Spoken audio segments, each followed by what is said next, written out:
अहर्निशम् अनेकदन्तं भक्तानाम् एकदन्तम् उपास्महे अगजानन पद्मार्कं गजाननम् अहर्निशम् अनेकदन्तं भक्तानाम् एकदन्तम् उपास्महे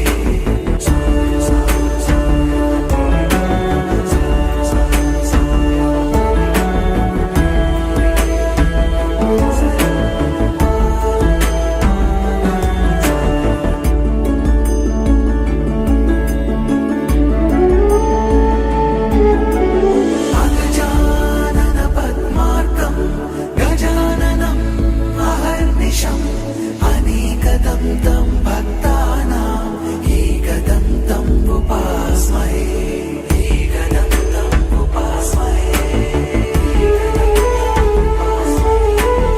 एकदन्तम् उपास्महे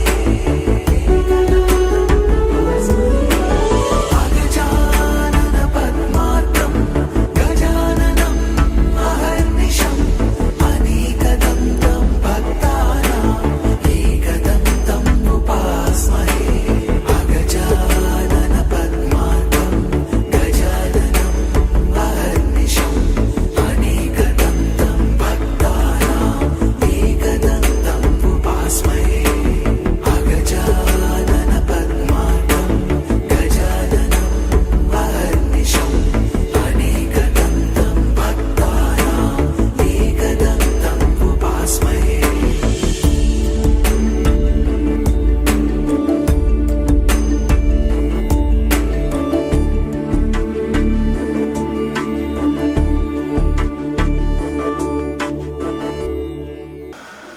ఏకాదశి రోజు సత్యదేవుని యొక్క వ్రతం చేస్తే చాలా విశేషమైనటువంటి పుణ్యం లభిస్తుంది. పూర్వజన్మలో చేసుకున్నటువంటి పాపాలన్నీ కూడా నశించి ఇహమందు సమస్త సౌభాగ్యాలన్నీ కూడా కలుగుతాయి. అలాంటి ఏకాదశుల్లో మహాపవిత్రమైనటువంటి ఏకాదశులు వైశాఖ మాసంలో వచ్చేటువంటి ఏకాదశులు, శ్రావణ మాసంలో వచ్చేటువంటి ఏకాదశులు, కార్తీక మాసం వచ్చేటువంటి ఏకాదశులు, మాఘమాసం వచ్చేటువంటి ఏకాదశులు, ధనుర్మాసమందు వచ్చేటువంటి ఏకాదశులు చాలా ప్రీతికరమైనటువంటి ఏకాదశి. అలాగే వైశాఖ పౌర్ణమి, శ్రావణ పౌర్ణమి, కార్తీక పౌర్ణమి, మాఘ పౌర్ణమి, ధనుర్ పౌర్ణమి, ఈ 5 పౌర్ణములు కూడా చాలా విశేషమైనటువంటి. అలాగే ఈ సత్యదేవుని యొక్క వ్రతాన్ని మాసే మాసేచ కర్తవ్య వర్షే వర్షే కదాచన శుభకార్యేషు సత్యదేవ సర్వవిఘ్న నివృత్తులే. ఈ సత్యనారాయణ స్వామి వారి యొక్క వ్రతాన్ని ఏదైనా శుభకార్యం ప్రారంభించేటప్పుడు కానీ, నూతనంగా గృహాన్ని నిర్మించుకునేటప్పుడు కానీ, గృహప్రవేశ కాలమందు కానీ, వివాహ కాలమందు కానీ ఈ సత్యనారాయణ స్వామి వారికి వ్రతం చేస్తే చాలా విశేషమైనటువంటి ఫలితాలు వస్తాయి. కాకుండా ఈ సత్యనారాయణ స్వామి వ్రతం ఎవరైతే చేద్దామనుకున్నారో వారు వేకువజామున లేచి కాలకృత్యాలు యథావిధిగా నెరవేర్చుకుని స్నానాలు ఆచరించి గృహమందు తూర్పు భాగమును కానీ ఉత్తర భాగమును కానీ ఆశ్రమం వేసి సత్యనారాయణ స్వామి వారి చిత్రపటాన్ని ఉంచి పుష్పమాలతో అలంకరణ చేసి స్వామివారికి ప్రీతిగా నూతన వస్త్రం నేలపై పరిచి దానిపై బియ్యం పోసి దాని మీద బంగారంతో కానీ, వెండితో కానీ, రాగితో కానీ, ఇత్తడితో కానీ, మట్టితోనైనా సరే కలసలు ఉంచి సత్యనారాయణ స్వామి వారిని ఆవాహన చేసి బాగా పండినటువంటి అరటి పండ్లు, ఆ కాలంలో దొరికేటువంటి వివిధ రకాలైనటువంటి ఫలములన్నీ కూడా ప్రత్యేక దృష్టిగా సత్యనారాయణ స్వామి వారి దగ్గర నుంచి ఇప్పుడు సత్యనారాయణ స్వామి వారి కలసావాహన చేసి ఆ కలసావాహనకు ముందు గణపతి పూజ ఆచరించి ఇప్పుడు నవగ్రహాలు, అష్టదిక్పాలకులు, బావుల పాత్రలు ఆవాహన చేసి సత్యనారాయణ స్వామి వారిని పూజించి ఇప్పుడు సత్యనారాయణ స్వామి వారి యొక్క వ్రత కథ విని సత్యదేవుని యొక్క ప్రసాదం నైవేద్యం పెట్టి పంచామృతాన్ని సమర్పించి నైవేద్యం పెట్టి ఆ వ్రతాన్ని ముగించారు. ఈ విధముగా బ్రాహ్మణ, క్షత్రియ, వైశ్య సూత్రాలు యథావిధిగా సత్యనారాయణ స్వామి వ్రతం చేయవచ్చు. అట్లు చేసిన సర్వసుఖాలు కూడా పొందగలరు. గోవిందా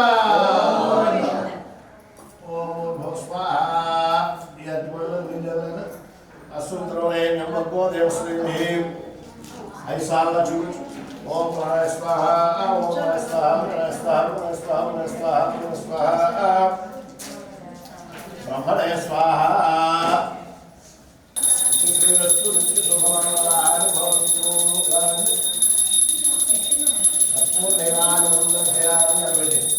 అలా గోవిందా అట్లా అక్షరం అంత దేవుడి మీద వేసాడు. మీరు అందరూ కాలం 5 కావాలి, 5 కావాలి. మళ్ళా అక్షరం పట్టుకో. రెండో కథ సత్యదేవాయ నమః గోవిందా. అందులో ఆ బ్రాహ్మణుడు ఏమన్నది, స్వామి నేను అనునిత్యము కూడా భిక్షమెత్తుకుని జీవనోపాధి చేసుకునేటువంటి బ్రాహ్మణుని. ఈ రోజున ఈ కాశీపట్నంలో ఎక్కడైనా పిడుగుడైనా భిక్ష నాకు లభించక ఆకలి బాధ తాగలేక విష్ణుమూర్తి యొక్క స్మరణ చేయుచున్నానని ఆ మాటకు ఆ విష్ణువు ఎంతో సంతసించి, ఓ బ్రాహ్మణుడా, నీవు ఉన్నపరంగా సత్యనారాయణ స్వామి వారి నామంతో వ్రతం చేయి. నీ గృహంలో నీకు కలిగినటువంటి కష్టాలన్నీ కూడా తొలగిపోతాయి, నీకు సమస్తమైనటువంటి సుఖాలన్నీ కూడా సమకూరుతాయి అని చెప్పారు. అందులో ఆ బ్రాహ్మణుడు అంటున్నాడు, స్వామి ఆ సత్యనారాయణ స్వామి వారి యొక్క వ్రతాన్ని నేను ఎలా చేయగలను? తినడానికి తిండే లేనటువంటి వారిని ఆ సత్యదేవుడికి కావలసినటువంటి పూజా ద్రవ్యాలన్నీ కూడా రప్పించి ఆ వ్రతాన్ని నేను ఎలా చేయగలను అని ఆ మాటలు విన్నటువంటి ఆ వృద్ధ బ్రాహ్మణ వేషంలో ఉన్నటువంటి ఆ విష్ణుమూర్తి చెప్తున్నాడు, ఓ బ్రాహ్మణ, మళ్ళా భిక్షాటనకు వెళ్ళవయ్యా, నీకు ఈసారి భిక్షలో ధనం వస్తేనే వ్రతం చేయి, లేదంటే లేదని చెప్పాడు. అంతటా ఆ వృద్ధ బ్రాహ్మణుడు చెప్పినటువంటి ప్రకారం మళ్ళా ఈ పేద బ్రాహ్మణుడు ఆ కాశీపట్నం అంతా కూడా మరొకసారి భిక్షాటన వరకు తిరిగారు. అప్పటి వరకు ఏ ఇంటి దగ్గరికి వెళ్ళినా లేదు పొమ్మన్న వారు సహితం ఆ బ్రాహ్మణుడు వెళ్ళేసరికల్లా భిక్ష వేశారు. చాలా విశేషమైనటువంటి దినుసులు వచ్చాయి. ఆ దినుసులన్నీ కూడా అమ్ముకుని ధనం కింద మార్చుకుని కావలసినటువంటి పూజా ద్రవ్యాలన్నీ కూడా తెప్పించుకుని తన గృహంలో వీర వెంకట సత్యనారాయణ స్వామికి వ్రతం చేశాడు. ఎప్పుడైతే సత్యనారాయణ స్వామికి వ్రతం చేశాడో ఆ వ్రతం యొక్క ఫలితం వల్ల ఆ బ్రాహ్మడికి పట్టినటువంటి దారిద్ర్యం అంతా కూడా తొలగిపోయింది. అతి స్వల్ప కాలంలోనే ధనవంతుడు అయిపోయాడు. పెట్టినటువంటి భగవంతుని మరవకుండా ప్రతి మాసమందు కూడా ఈ సత్యనారాయణ స్వామి వారికి వ్రతం చేస్తున్నారు. అలా ఒక మాసంలో సత్యనారాయణ స్వామి వ్రతం అవుతుంటే ఏతస్మిన్ అంతరే కాలే కాష్టక్రీడా సమాహితాః, ఒక కట్టెలు అమ్ముకునేవాడు చాలా విశేషంగా కట్టెలు పట్టుకుని అవన్నీ కూడా అమ్ముదామని చెప్పేసి నగరంలోకి వచ్చారు. ఆ రోజున ఆ పొలం పట్టుకుని ఇంటి దగ్గరికి వెళ్ళా కూడా ఎవరు కూడా పొలంలో పంటలేదు. రేపు రానాయన అన్నారు. నిన్నటి కర్రలే ఇంకా ఉన్నాయన అని కొంతమంది చెబుతున్నారు. అలా తిరిగాడు. మాధ్యాహ్న సమయం కావచ్చింది. పొలంలో ఎక్కడో కూడా అమ్ముడవ్వలేదు. ఆకలి బాధలు తాగలేక కనీసం దాహమైనా పుచ్చుకుంటే కొంచెం ఆకలి తిరుగుతుందని చెప్పి పొలంలో ఆవిడ బయట ఉంచి ఒక గృహం కనిపిస్తే ఆ ఇంట్లోకి వెళ్ళాడు. ఆ రోజున ఏకాదశి మహాపర్వదినం. ఆ బ్రాహ్మణ దంపతులు ఆ సత్యనారాయణ స్వామికి వ్రతం చేస్తున్నారు. అలా వ్రతం జరుగుతున్నటువంటి ప్రదేశం దగ్గరికి లోపలికి వెళ్ళగానే వ్రతం జరుగుతున్న చూచి ఆ వ్రతం అయ్యే వరకు అక్కడే నిలిచి వ్రతం అయిన తర్వాత దాహం అడిగి కూర్చుని ఆ బ్రాహ్మణుడు తనకు తెలిసి ఉండడం వల్ల, ఓ బ్రాహ్మణుడా, ఇది ఏమి వ్రతము, ఈ పూజ చేసిన ఏమి ఫలము కలుగును అని చెప్పి అడిగారు. అందులో ఆ బ్రాహ్మణుడు చెప్తున్నాడు, దుఃఖ శోకాది సమనం ధనం ధాన్యం వివర్ధనం సౌభాగ్య సంతతిరకంజ సర్వత్ర విజయప్రదం. ఈ సృష్టి అందు దుఃఖము అనేటువంటిది ఏదైనా ఉందంటే ఎలాంటి దుఃఖమైనా సరే భగవంతుడి అనుగ్రహం వల్ల తొలుగుతున్నాయా? సౌభాగ్యం కోసం స్త్రీలు భగవంతుడిని ఆరాధన చేసినట్లయితే స్త్రీలకు సౌభాగ్యం కలుగుతున్నాయా? వివాహం కానటువంటి స్త్రీ పురుషాలు భగవతారాధన చేసినట్లయితే కళ్యాణ ప్రాప్తి కలుగుతున్నాయా? సంతానం లేనటువంటి దంపతులు అనుభక్తితో భగవంతుని వేడుకున్నట్లయితే సంతానం కలుగుతున్నాయా? ఇవన్నీ కూడా సృష్టి అంతయు కూడా భగవంతుడి ఆధీనంలో ఉంది. ఆ భగవంతుడు అనేకమైనటువంటి రూపాలతో, అనేకమైనటువంటి నామాలతో, అనేకమైనటువంటి కీర్తనలతో వెలిసి ఉన్నారు. కలియుగంలో వీర వెంకట సత్యనారాయణ స్వామి అనేటువంటి నామంతో కూడా వెలిసి ఉన్నారు. నేను వీర వెంకట సత్యనారాయణ స్వామి అనేటువంటి నామంతో నా స్వామిని పూజ చేయించున్నాను అని చెప్పారు. ఆ మాటలు విన్నటువంటి కట్టెలు అమ్ముకునేవాడు ఆ బ్రాహ్మణ గృహంలో దాహం కూర్చుని ప్రసాదం కళ్ళకద్దుకు తిని, ఓ సత్యదేవ, సత్యనారాయణ స్వామి మహానుభావ, దేవాదిదేవ, నేను చాలా దారిద్ర్యంతో బాధపడుతున్నానయ్యా. ఎంత కష్టపడి వ్యాపారం చేసినా కూడా నాకు లాభసాటిగా ఉండడం లేదు. నా వ్యాపారంలో నాకు లాభసాటిగా ఉంటే నేను మీ వ్రతం చేసుకుంటాను స్వామి అని చెప్పి సత్యనారాయణ స్వామికి నమస్కారం చేశాను. ఎప్పుడైతే సత్యనారాయణ స్వామి వారికి నమస్కారం చేశారు, ఆ వీర వెంకట సత్యనారాయణ స్వామి వారి యొక్క మహిమ వల్ల వ్రతం చేసుకుంటానని మొక్కుకొని ప్రసాదం తిని బ్రాహ్మణుడితో బయటకు వచ్చేసరికల్లా ఆ కట్టెలు అమ్ముకునేవాడు 4 అడుగులు వేసేసరికల్లా అప్పటి వరకు అమ్మడం అనేటువంటి ఆ పొలను నాకు కావాలి అంటే నాకు కావాలి అని చెప్పి చాలా విశేషమైనటువంటి ధనానికి ఒకరిపై ఒకరు ఎగబడి ఆ పొలలన్నీ కూడా అమ్ముడిపోయారు. ఇది అంతయు కూడా సత్యనారాయణ స్వామి మహిమ. అప్పుడు తెలుసుకున్నాడు ఎప్పటి వరకు అమ్మడం అనేటువంటి పొలలు ఆ స్వామి వ్రతం చేస్తానగానే అమ్ముడిపోయాయి. సత్యనారాయణ స్వామి చాలా సత్యమైన స్వామి అని చెప్పి ఆ ధనంతో స్వామివారికి కావలసినటువంటి టెంకాయలు, తాముపాకులు, ఒక్కలు, ఖర్జూరములు, పసుపు పప్పులు, చెల్లరి, నూతన వస్త్రము, స్వామి పూజా కార్యక్రమానికి ఏ ద్రవ్యాలైతే కావాలో ఆ ద్రవ్యాలన్నీ కూడా సమకూర్చుకుని తమ బంధుమిత్రులను పిలుచుకుని తన గృహంలో సత్యనారాయణ స్వామి వ్రతం చేసుకున్నాడు. ఎప్పుడైతే సత్యనారాయణ స్వామి వ్రతం చేసుకున్నాడో ఆ వీర వెంకట సత్యనారాయణ స్వామి వారి మహిమ వల్ల బ్రాహ్మణికి ఏ విధంగా శ్రీ సంపదలు కలిగాయో అదే విధంగా ఆ వీర వెంకట సత్యనారాయణ స్వామి వారి మహిమ వల్ల ఆ కట్టెలు అమ్ముకునేవాడు కూడా కొన్ని రోజులు గడిచేసరికల్లా చాలా విశేషమైనటువంటి సిరి సంపదలు కలిగాయి. ఎప్పుడైతే సిరి సంపదలు కలిగాయో పెట్టినటువంటి భగవంతుని మర్చిపోకుండా ఆ కట్టెలు అమ్ముకునేవాడు ప్రతి సంవత్సరము కూడా ఈ వ్రతం చేస్తూ సమస్త సౌభాగ్య సంపదలన్నీ కూడా అనుభవించి అత్యమన విష్ణు సాన్నిధ్యం పొందినటువంటి వాడు గోవింద గోవింద. గంటకాలు పెట్టేసేయండి, ఒక తర్వాత ఒక 4 కాలం వీళ్ళందరూ కూడా దండం పెట్టుకోండి. తక్కువ లేరా అందరూ చేయాలి. అలా అక్షరం తీసుకోవడం పట్టుకోండి, నమస్కారం చేయండి. అనేకమైనటువంటి నోములు వ్రతములు నోచున్నాను కానీ సంతానం కలగట్లేదు. దానికి ఏదైనా ఉపాయం చెప్పుమా అని చెప్పి అడిగాను. అందులో ఆ బ్రాహ్మణుడు, ఓ మహారాజా, మనకు సమీపంలో తుంగభద్ర అనేటువంటి నది ఉందయ్యా, ఆ నదీ తీరానికి నీ భార్యని వెంట పెట్టుకుని వెళ్ళు, అక్కడ పుణ్యనదిలో స్నానం ఆచరించు, అక్కడ వెలిసినటువంటి ఆ వీర వెంకట సత్యనారాయణ స్వామి వ్రతం ఆచరించు, తప్పక సంతానం కలుగుతుంది, సంతాన ప్రాప్తిరస్తు సుఖీభవ అని చెప్పి నిర్మించారు. అలా బ్రాహ్మణు యొక్క ఆశీర్వాద బలం చేత కొంత ధనం మూట పెట్టుకుని భార్యని వెంట పెట్టుకుని తిన్నగా తుంగభద్ర నదీ తీరానికి చేరుకున్నాడు మహారాజు. అక్కడ పుణ్యనదిలో స్నానం ఆచరించారు. అక్కడ వెలిసినటువంటి స్వామివారి ప్రాంగణంలో వీర వెంకట సత్యనారాయణ స్వామికి రాజదంపతులు చేస్తుంటే సాధువు అనేటువంటి షౌకాలు కొంత ధనం మూట కట్టుకుని పక్క గ్రామానికి వ్యాపారం చేయడం కోసం బయలుదేరి వెళుతూ మార్గ మధ్య గోవింద గోవింద గోవింద అనేటువంటి గోవింద నామాలు వినిపించాయి. ఓ నమో భగవతే వాసుదేవాయ అనేటువంటి హరినామ సంకీర్తన వినిపించింది. ఏదో పుణ్య కార్యక్రమం అవుతుంది, అదేదో తెలుసుకున్నా అక్కడికి వెళ్తే ఏదైనా పలహారమైన తప్పుతుందని చెప్పి పడవను ఒడ్డు వైపు మళ్లించుకుని తిన్నగా ఆ పుణ్యస్థానం దగ్గరికి వచ్చారు.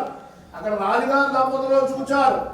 షావుకారు తిన్నగా రాజుగారి దంపతుల దగ్గరికి వచ్చి ఆ మహారాజుకు నమస్కారం చేసి, అయ్యా మహారాజా, మీరెంత శ్రద్ధాభక్తులతో ఈ పూజ ఏదో చేస్తున్నారు కదా, ఈ పూజ ఏమి పూజ, ఈ వ్రతము చేసిన ఏమి ఫలము కలుగును అని చెప్పి అడిగాడు. అందులో మహారాజు షావుకారు చూసి, అయ్యా షావుకారు, నాకు ఎన్నో సంవత్సరాలు బట్టి నేను సంతానం లేదు, ఇప్పుడు సత్యనారాయణ స్వామి వారికి మొక్కుకోగానే సంతానం కలిగింది. ఆ స్వామివారికి మీద ఉన్నటువంటి కృతజ్ఞతాభావంతో ప్రతి సంవత్సరం వ్రతం చేసుకుందామని చెప్పేసి మనసులో సంకల్పం చేసుకుని మొట్టమొదటి సంవత్సరం దేవాలయంలో సత్యదేవుని యొక్క వ్రతం ఆచరించాం, సంతానం కలిగింది. సంతానం కలిగిన తర్వాత ఇదిగో 2వ సంవత్సరం సత్యదేవుని యొక్క వ్రతం కుమారుడికి నామకరణం చేసుకుంటూ 2వ సంవత్సరం వ్రతం చేయించున్నాను అని చెప్పాడు. ఆ మాటలు అన్నటువంటి షావుకారు మహారాజుతో చెప్తున్నాడు, అయ్యా మహారాజా, నాకు వివాహమై 10 సంవత్సరాల పైన అయింది, ఎప్పటికీ సంతానం లేదు.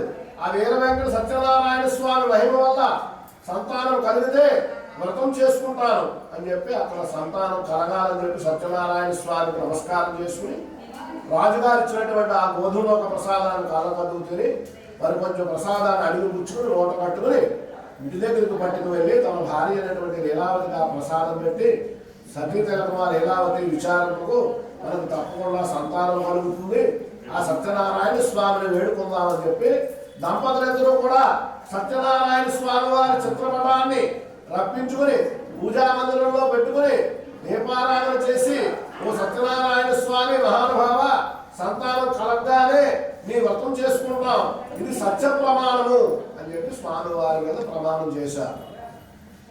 అలా ప్రమాణం చేసినటువంటి దంపతులు కొంతకాలం పాటు సుఖించి లీలావతి గర్భం ధరించి నవమాసాలు గడిచిన పిమ్మట చక్కగా ఉన్నటువంటి ఒక కుమార్తెను కన్నది. ఆ కుమార్తెకి కళావతి అని చెప్పేసి నామకరణం చేయమన్నారు. పేదలు లేనటువంటి బ్రాహ్మణులు చెప్పిన ప్రకారము కళావతి అని చెప్పి నామకరణం చేయడానికి సిద్ధమన్నాడు షావుకారు.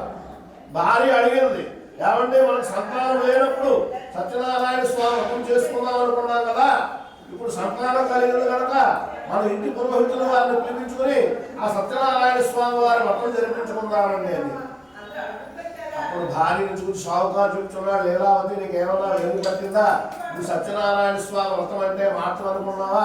స్వామికి కావలసినటువంటి పూజా ద్రవ్యాలన్నీ కూడా రప్పించుకుని ఆ సత్యనారాయణ స్వామి వారి వ్రతం చేసి బ్రాహ్మణుడు అడిగినటువంటి దక్షిణ తాంబూలాలు ఆయనకి సమర్పించుకుని అదే సమయంలో మన బంధుమిత్రులందరినీ కూడా పిలిపించుకుని వారందరికీ కూడా అన్నశాంతని వస్త్రశాంతని ఇవన్నీ కూడా ధనం ఖర్చుతో కూడుకున్నటువంటి పనులు కనుక కొంతకాలం ఆగిన తర్వాత వ్రతం చేసుకున్నాంలే అని చెప్పి లోభత్వం వల్ల ఆ షావుకారు సత్యనారాయణ స్వామి వారి యొక్క వ్రతాన్ని మానవేశాడు. ఎవరిని పిలవకుండా ఆ దంపతులిద్దరు మాత్రమే కుమార్తె పేరు ఆ చెవులో 3 సార్లు పిలిచేశారు, కుమార్తె కళావతి కళావతి కళావతి అని. నామకరణం అయిపోయింది. కొంతకాలం గడిచిన తర్వాత ఏమండి సత్యదేవుని యొక్క వ్రతం చేసుకున్నామండి అని చెప్పి అడిగింది. అప్పుడు భార్యతో సతీ తిలకమా లీలావతి పుత్రుడి వివాహ కాలంలో తప్పకుండా సత్యనారాయణ స్వామి వ్రతం చేద్దాం, అప్పుడు చాలా మంది బంధువులు అందరూ ఉంటారు కాబట్టి అన్నశాంతి చాలా ఎక్కువగా చేయొచ్చు అని చెప్పి భార్యని సమాధానం పంచుకుని వెళ్ళబోయారు. నిరంతర ప్రవర్ధమానంగా రోజులు గతించాయి. కుమార్తె పెరిగి పెద్దదయ్యింది. వివాహం చేయడానికి పెద్ద వయసు వచ్చింది. షావుకారు తమకు తెలుసున్నటువంటి బంధుమిత్రులకు చెప్పాడు, మా కుమార్తెకు తగిన సంబంధం చూడండి అని. వారందరూ కూడా అవంతి అనేటువంటి రాజ్యానికి పోయి మహతి అనేటువంటి గ్రామంలో మధుసూదనుడు అనేటువంటి ఒక వర్తకుడితో వివాహ సంబంధం నిశ్చయం చేసుకుని వచ్చారు. వివాహం కూడా ఎంతో ఘనంగా చేశాడు షావుకారు. ఎంతో ధనం ఖర్చు పెట్టి ఎంతో ఘనంగా వివాహం అయితే చేశాడు. కానీ ఆ వివాహ సందర్భంలో ఎక్కడ ఈ సత్యనారాయణ స్వామి వారి యొక్క స్మరణ తీసుకురాలేదు. అలా రోజులు గతిస్తున్నా కానీ ఆ సత్యనారాయణ స్వామి ప్రస్తావనే రాలేదు. అల్లుడిని తీసుకుని తనకు ఉన్నటువంటి వ్యాపార వ్యవహారాలన్నీ కూడా అల్లుడికి అప్పచెప్పేద్దాం అని చెప్పేటువంటి దృష్టితో అల్లుడిని తీసుకుని తన వెంట తిప్పుకున్నాడు షావుకారు. అలా కొన్ని రోజులు గడిచేసరికల్లా సత్యనారాయణ స్వామి వారు కోపించారు. నా వ్రతం చేస్తానని ఒప్పుకుని సంతానాలు పొంది తిండి గింజేలా లేక ఆకలి బాధ తాళలేక ఆకలికి పక్క మీద వెళ్ళి ఆ ఇల్లు వీళ్ళు విచ్చమెత్తులు కుటుంబ పోషణ జరుపుకుంటున్నారు. అన్నచంద కృతన్నాస్తి సత్యదేవస్య పాపత. స్వామి పాపకర్మ వల్ల వారు భిక్షాటన చేసుకుంటున్నారు. ఓ చోట సత్యదేవుని యొక్క వ్రతం అవుతుంటే ఆ వ్రతం అయ్యే వరకు ఉండడంలో ప్రసాదం పెడతామన్నారు. వ్రతం అయ్యే వరకు ఉన్నారు. వ్రతం అయిన తర్వాత పంచామృతం తీర్థించారు. స్వామివారి ప్రసాదం పెట్టారు. ఆ ప్రసాదాన్ని కళావతి లీలావతి కళ్ళగద్దుకుని, ఓ సత్యనారాయణ స్వామి ఎంతో ఘనంగా నీ వ్రతం చేసుకుందాం అనుకున్నాం, కానీ నీ వ్రతం చేసుకునేటువంటి భాగ్యం మాకు కలగలేదు. మా భర్తలు వస్తే ఖచ్చితంగా నీ వ్రతం చేసుకుంటాం స్వామి అని చెప్పి లీలావతి కళావతి సత్యనారాయణ స్వామికి నమస్కారం చేశారు. అలా నమస్కారం చేయగానే సత్యనారాయణ స్వామి వారు ఒక్కసారిగా శాంతముక్తి అయ్యారు. చంద్రకేతు మహారాజు కళలో కనిపించారు. ఓ మహారాజా, నీవు బంధించిన మాత్రం ఏమాత్రం దొంగలు కాదు, వారిద్దరూ కూడా నా భక్తులు. నా వ్రతం చేస్తానని చేయకపోవడం వల్ల నీ దగ్గర బందీలై ఉన్నారు, వారిని విడుదల చేయి అని చెప్పి రాజుగారు ఆజ్ఞవేశారు. రాజుకి మహారాజుగా సత్యనారాయణ స్వామి కనిపించగానే తెల్లవారగానే షావుకారులిద్దరిని కూడా విడుదల చేయమని చెప్పి ఆజ్ఞాపించారు. వారి దగ్గర తీసుకున్నటువంటి ధనం కంటే 1000 రెట్లు ధనాన్ని బహుమానం కింద ఇచ్చి, ఓ షావుకారులారా మీరు ఇంటి దగ్గరికి వెళ్ళి సుఖంగా వ్యాపారం చేసుకోండి, మీరు దొంగలు కాదని మాకు తెలిసింది, మీరు వెళ్ళిపోండి అని చెప్పి షావుకారులిద్దరిని కూడా మహారాజు పంపివేశాడు. అది తృతీయోధ్యాయ సమాప్త. సర్వం కృష్ణార్పణమస్తు. గోవిందా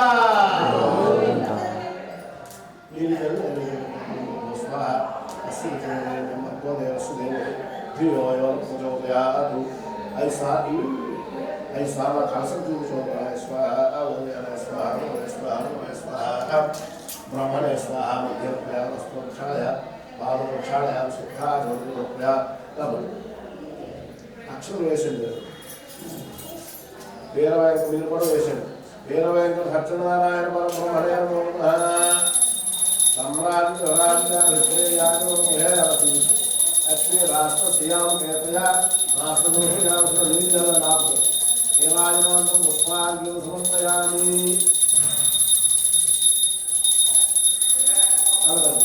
జయ రమారమణ గోవిందో రమారమణ గోవిందో హర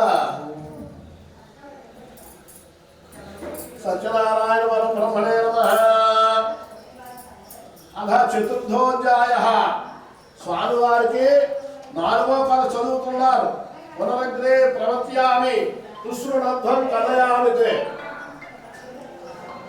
మహారాజు గారు షావుకారులందరినీ కూడా విడుదల చేసేసరికల్లా షావుకారులు ఎంతో ఆనందంతో నది ఒడ్డుకు వచ్చి రాజుగారు ఇచ్చినటువంటి ధనాన్ని అంతటినీ కూడా పడవల్లోకి సర్దుకుని వారి గ్రామానికి ప్రయాణం అవడానికి సిద్ధం భక్తులతో ఏమైనా మనం అని చెప్పి ఆ నదిలో పడసాగారు. కళావతి లీలావతి భగవద్ధ్యానం చేస్తున్నారు. సత్యనారాయణ స్వామి నేను ఐక్యం చేసుకోవయ్యా మహానుభావ దేవాదేవ మా పాపాలన్నీ కూడా మన్నించవయ్యా స్వామి అని చెప్పి నదిలో దూకడానికి సిద్ధపడ్డారు.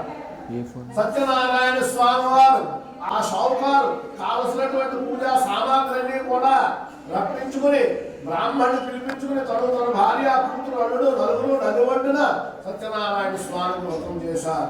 అది మొదలు ప్రతి సంవత్సరం వ్రతం చేసుకుంటూ తన కుటుంబంలో ఏ శుభకార్యం మొదలుపెట్టినా, తను ఎక్కడ నూతనంగా ఏ గృహాన్ని నిర్మించుకున్నా, తను ఎక్కడ కొత్తగా నూతనంగా వ్యాపారాన్ని ప్రారంభించినా ఈ సత్యనారాయణ స్వామి వారిని కూడా తలుస్తూ ఏమన్నా సమస్త సుఖాలు కూడా అనుభవించి అత్యవన విష్ణు సాన్నిధ్యాన్ని పొందినటువంటి వాడు ఆయన. అలా చతుర్థోధ్యాయ సమాప్త. గోవింద వేసాను. ఈ 4వ కాలంలో జరిగిందన్నా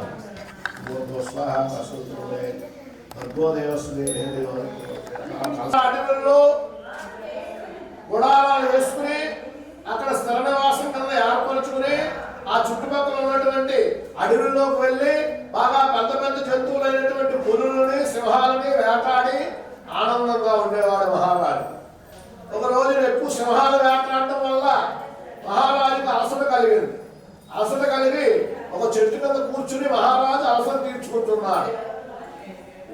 అదే సమయంలో ఆ అడవి పల్లి గ్రామంలో ఉన్నటువంటి కొందరు యాదవులు సత్యనారాయణ స్వామి వ్రతం చేయాలని చెప్పి సంకల్పించుకుని ఆ నది ఒడ్డులో ఉన్నటువంటి ఆ చెట్టు కిందకు వచ్చి అక్కడ ఆసనం వేసి స్వామివారి చిత్రపటాన్ని పెట్టి గోవింద గోవింద అనేటువంటి గోవింద నామస్మరణతో ఎంతో గొప్పగా విశేషమైనటువంటి సేవలు, స్వామివారిని ఊరేగించేటువంటి విశేషమైనటువంటి వాహనములు అవన్నీ కూడా నేత్రములు కనిపించాయి. ప్రసాదాన్ని దూషించాను, ఇంతకన్నా ఏదైనా ఉంటుందా అని చెప్పి లెంపలేసుకుని కిందగా గొడవ దగ్గరికి వచ్చి మళ్ళా ప్రసాదాలు అడుగు పుచ్చుకుని కళ్ళకట్టు తిని సాష్టాంగ నమస్కారం చేసి సత్యనారాయణ స్వామి మహానుభావ నేను కూడా నీ వ్రతం చేసుకుంటానయ్యా, ఇది సత్యము అని చెప్పి స్వామివారి దగ్గర నమస్కారం చేశారు. సత్యనారాయణ స్వామి వారు శాంతించారు.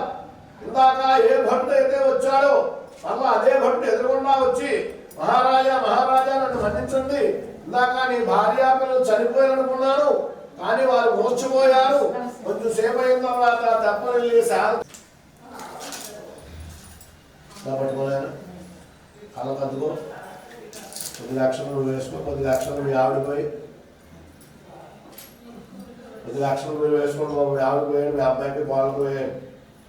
ఆయన ఐశ్వర్యాలు గోవిందా. దాని మీద ఏం చేయాలి భర్గో దేవస్దేవి ఐదు అర్పణ అన్నయ్యమండం మన స్వాహ మన స్వాహ మన స్వాహ మన స్వాహ బ్రహ్మణ స్వాహ వస్త్రోక్షాలయ పాదోక్షాలయ బుద్ధాచమనోప్యాం భర్గో ఏరాజనం దర్శయామి.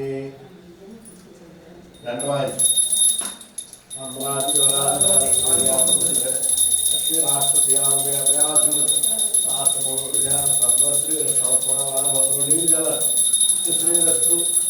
సుఖమంగళాన్ని భవంతు. గోవిందా పూర్ణానందరేవా దేవందర్శయాన్ దేవానాం శుద్ధాత్మదేవ సమర్పయామి. మధురాపురి సదన మృదువదన మధుసూదన ఇహ స్వాగతం కృష్ణ చరణాగతం కృష్ణ. మధురాపురి సదన మృదువదన మధుసూదన ఇహ స్వాగతం కృష్ణ శరణాగతం కృష్ణ. మధురాపురి సదన మృదువదన మధుసూదన ఇహ స్వాగతం కృష్ణ శరణాగతం కృష్ణ. మధురాపురి సదన మృదువదన మధుసూదన ఇహ స్వాగతం కృష్ణ కృష్ణ.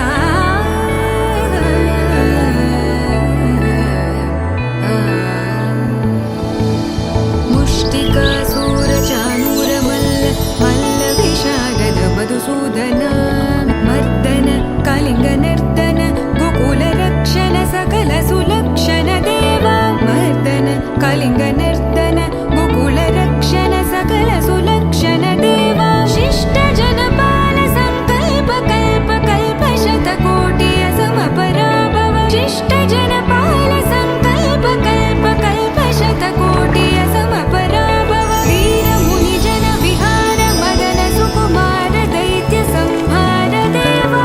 వీర ముని జన విహార మదన సుకుమార దైత్య సంహార దేవా. మధుర మధుర రతి సాహస సాహస వ్రజ యువతి జన మానస పూజిత. మధుర మధుర రతి సాహస సాహస వ్రజ యువతి జన మానస పూజిత.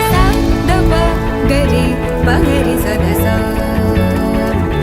సరిగ పద సదప గరి పగరి సదస సరి రి గగ పద స దప గరి రి పగరి సదస సరి గ రి గ పగ పద స దప గరి పగరి సదస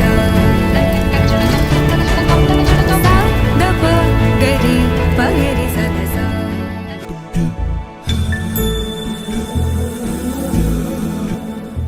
సుమనస వందిత సుందరి మాధవి చంద్ర సహోదరి హేమమయీ.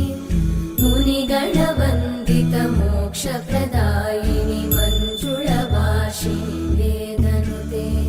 పంకజవాసిని దేవ సుపూజిత సద్గుణ వర్షిణి శాంతియుతే. జయ జయ హే మధుసూదన కామిని ఆది లక్ష్మి జయ పాలయ మాం.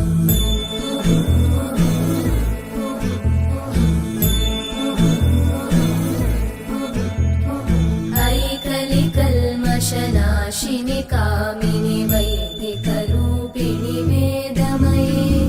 క్షీరసముద్భవ మంగళ రూపిణి మంత్ర నివాసిని మంత్రనుతే. మంగళదాయిని అంబుజవాసిని దేవగణాశ్రిత పాదయుతే. జయ జయ హే మధుసూదన కామిని ధాన్య లక్ష్మి జయ పాలయ మాం.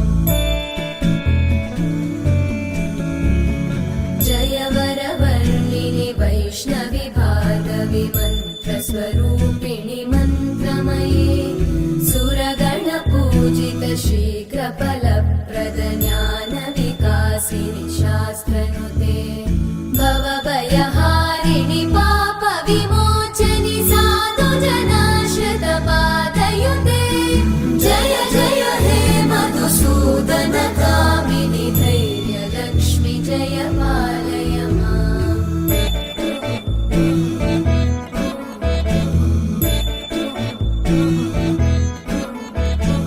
జయ జయ దుర్గతి నాశిని కామిని సర్వఫలప్రద శాస్త్రమయీ.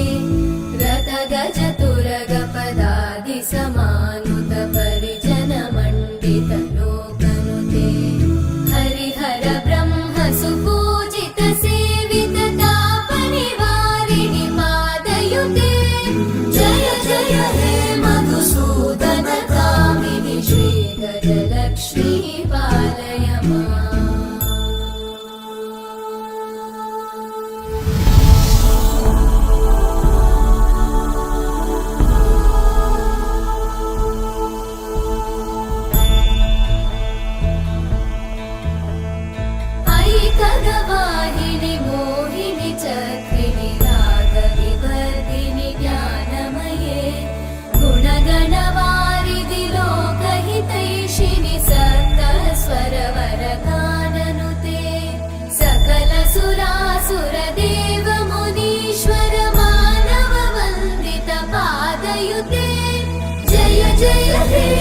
मधुसूदनकामिनि सन्तानलक्ष्मि पालय माम् जय कमलासनि सद्गतिदायिनि ज्ञानविकासिनि गानमये अनुदिनमर्चित कुङ्कुमधूसरभूषितवासितवाद्यनु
తందానే తందానే తందానే తందానే చూసారా ఏ చోటైనా ఇంత ఆనందాన్నే తందానే తందానే తందానే తందానే కన్నారా ఎవరైనా ప్రతిరోజు పండగనే ఏ తీయదనం మనసు పడి రాసిందో ఎంతో అందంగా ఈ తలరాతలనే ఏ చిరునవ్వు రుణపడుతూ తనకే రూపంగా ఈ బొమ్మలనే తందానే తందానే తందానే తందానే చూసారా ఏ చోటైనా ఇంత ఆనందాన్నే తందానే తందానే తందానే తందానే కన్నారా ఎవరైనా ప్రతిరోజు పండగనే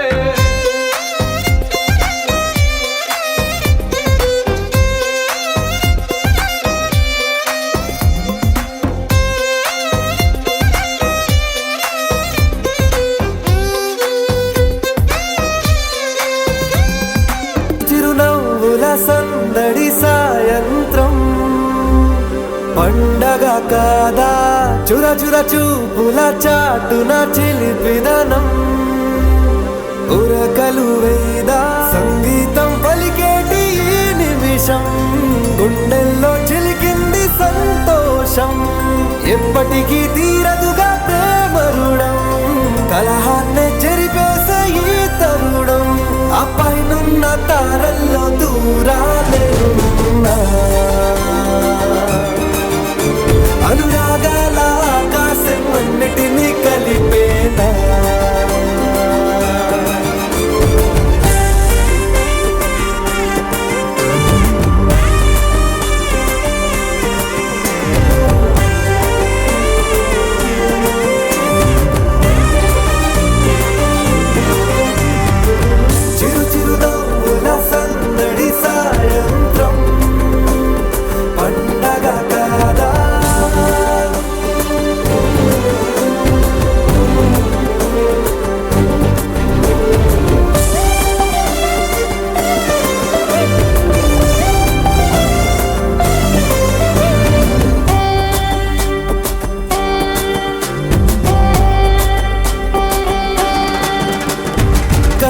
ప్రేమ దాచలేక తన మాటల్నే దాచింది ఓ హృదయం ఉన్న మాట చెప్పలేక ఇలా మౌనంగా నిల్చుంటే ఏం లాభం నిన్నని మరిచే వరమే ఉంది కదా రేపటి అడుగే నేటికి వారధిగా